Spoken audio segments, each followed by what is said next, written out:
This video from Sam4S, we're taking a quick look at how to deactivate the no sale button on your ER900 series register.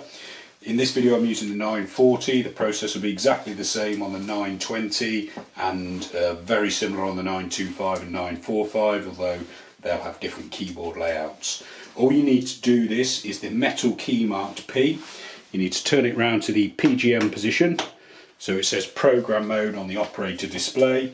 You then type in 70 and press the subtotal button, and then type in the following code 1000.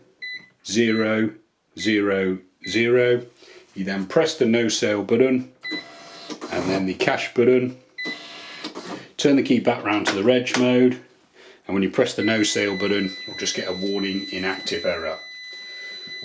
Press clear and you can now use the machine as normal.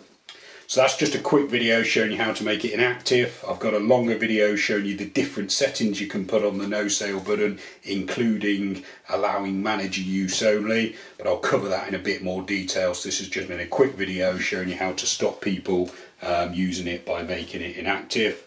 So that video is probably appearing on screen now, so you're welcome to check that out. You can also subscribe to this YouTube channel or visit sam4shelp.co.uk for more. Thanks for watching.